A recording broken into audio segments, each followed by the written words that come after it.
Good morning, everyone. Today we are going to start a new chapter, that is chapter 7, quality. Quality means होती है खूबी, किसी के अंदर कोई क्वालिटी होना. So we will start with the warm up. Warm up से start करेंगे. This is a story about dedication, dedicated to work of high quality with the passion of an artist. मतलब यहाँ पे ये कहा गया है कि ये स्टोरी अबाउट है डेडिकेशन, काम में, और उसमें पैशन होना चाहिए एक आर्टिस्ट का, and the eventual loss of art and quality in a world of competition and consumerism. यहाँ पर ये कहा गया है कि जब भी कोई आदमी क्या करता है, किसी भी फील्ड में अपना नाम बनाना चाहता है, तो उसे स्टार्टिंग में क्या फेस करना पड़ता है, लॉसेस फेस करने पड़ते हैं. यही हम आगे इस स्टोरी में पढ़ेंगे.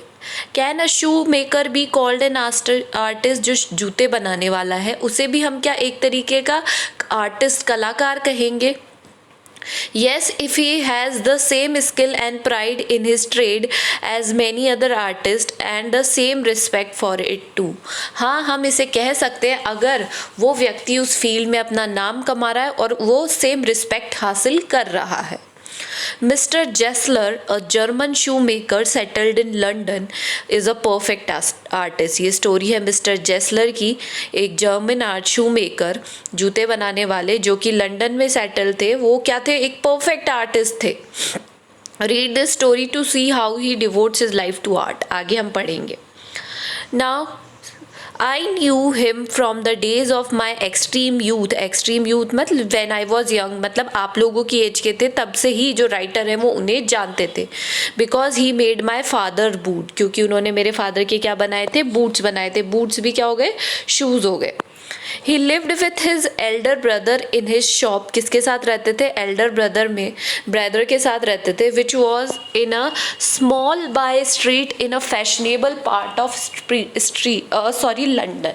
क्या कहना चाह रहे हैं कि वो कहाँ रहते थे? एक फैशनेबल पार्ट ऑफ लंदन में रहते थे, जहाँ पर छोटी सी जगह में वो रहते थे. The shop has a certain quite distinction. जो शॉप थी वो कुछ अलग थी. डिस्टिंक्शन मतलब कुछ क्वाइट डिफरेंट थी वो. There was no sign upon it other than the name of Gessler brother. आपने देखा होगा यूजुअली शॉप्स पे क्या लिखा होता है? बड़े बड़े नाम लिखे हुए होते हैं, नीचे बहुत सारी चीज़ें लिखी हुई होती है, डिज़ाइंस बनी हुई होती है. बट जो उनकी जो शॉप थी वहाँ पर सिर्फ क्या लिखा हुआ था? जेसलर ब्रदर, और इसके अलावा कुछ भी नहीं लिखा हुआ था. And in the window a few pairs of boots. और विंडो में कुछ अ फ्यू मतलब नहीं के बराबर उन्होंने डिस्प्ले में कुछ बूट्स लगा रखे थे. He made only what was ordered. मतलब ऐसे नहीं है कि वो अपने जो शूज़ स्टोर में देखा होगा बहुत सारे तरीके के शूज़ बने हुए होते हैं, आप बोलते जाते हो नहीं ये पसंद नहीं आया तो दूसरा, बट वो वही बनाते थे जो उन्हें ऑर्डर दिया जाता था जिसका. And what he made never fail to fit. और वो जो भी बनाते थे मतलब वो कभी भी ऐसा नहीं हुआ कि वो किसी व्यक्ति को फिट नहीं हुआ. To make boots, such boots as he made, seemed to me then, still seems to me mysterious and wonderful. आज भी मेरे लिए ये रहस्य वाली बात है कि ऐसा कैसे हो सकता है कि कोई व्यक्ति शू बना रहा है और वो ऑटोमेटिकली सामने वाले को पसंद भी आ रहा है और उसे फिट भी हो रहा है. I remember well my shy remarks. मैं जब बहुत शर्मीला था मैंने एक दिन रिमार्क दिया. One day while stretching out to him my youthful foot. जब मैंने उन्हें दिखाया अपना यंग मतलब मेरा जो यूथफुल मतलब यंग एज वाला पैर दिखाया, फुट दिखाया. Isn't it awfully hard to do mister Gessler. उन्होंने कहा क्या ये बहुत ही ज़्यादा मुश्किल नहीं है? And his answer gave me a sudden smile from out the redness of his beard. It is an art. Art मतलब it is an art. ये एक आर्ट है. इस तरीके से किसी के हाथ से शू को मेजर करना और फिर उसके लिए शू बनाना is an art. It was not possible to go to him very often. His boots lasted terribly. मतलब वो ऐसा नहीं है कि उनके शूज़ बहुत जल्दी टूट जाते थे और आपको उनकी ज़रूरत बहुत जल्दी जल्दी महसूस होती थी. नहीं, उनकी मतलब जो शूज़ हैं वो बहुत आप ही उनसे बोर हो जाते पर वो टूटते नहीं थे. Having something beyond the temporary, some essence of boot stitched into them. मतलब ऐसे थे कि वो टूटते ही नहीं थे. One went in not at into most shops but restfully as one enters a church a sitting on the single wooden chair waited. ऐसा लगता है जैसे दूसरी शॉप में बहुत सारी चेयर्स होती है और आराम से आपको टैकल करने के लिए भी बहुत सारे लोग होते हैं, उनकी शॉप पे सिर्फ एक चर्च में के समान एक चेयर रखी हुई होती थी बस. A guttural sound and the tip tap of his slippers beating the narrow wooden stairs. और जो छोटी सी सकड़ी सी नैरो वुडन उन्होंने जो सीढ़ी लगा रखी थी लकड़ी की, उस पे से उनकी आवाज़ आती शूज़ की, स्लीपर्स की. And he would stand before one without coat a little bent. और बस वो बिना कोट के वहाँ पर बैठे रहते. इन अ लेदर एप्रन, लेदर का एप्रन पहना हुआ होता था उन्होंने. आप पिक्चर में देखिए, इन्होंने यहाँ पे लेदर का एप्रन पहन रखा है. A little bent with sleeves turned back, blinking as he awakened from some dream of boots. And I would say, how do you do, Mr. Jessler? Could you make me a pair of Russian leather boots? मैंने उन्हें कहा, आप कैसे mister जेस्लर, क्या आप मेरे लिए एक जो रशियन लेदर बूट्स है वो बना सकते हैं? Without a word he would leave me retiring whence he came.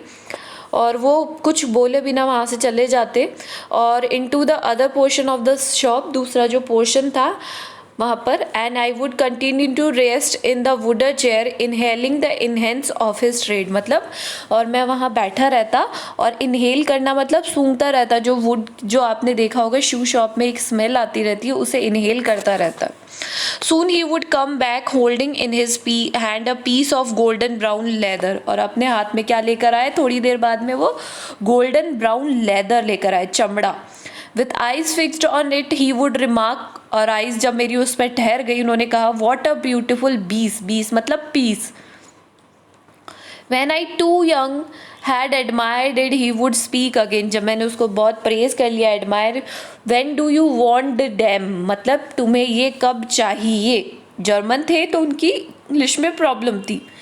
And I would answer, oh as soon as you conveniently can.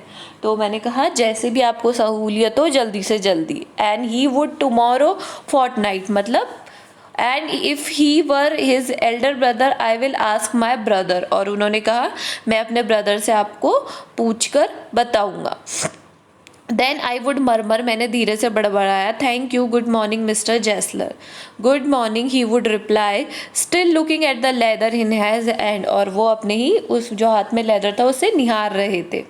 As I move to the door I would hear the tip tap of slippers going up to the stair. जब मैं move किया, मैंने door की तरफ मुड़ने लगा तो मैंने देखा मुझे किसकी आवाज़ आई? उनके टिप टैप की आवाज़ आई, स्लीपर्स की, जो कि वापस कहाँ जा रहे थे? ऊपर सीढ़ियों में. स्टेयर्स यानी सीढ़ियाँ. To his dream of boots मतलब एक सपने की तरह जो उन्होंने अपनी दुनिया बसा रखी थी वो वहाँ चले गए.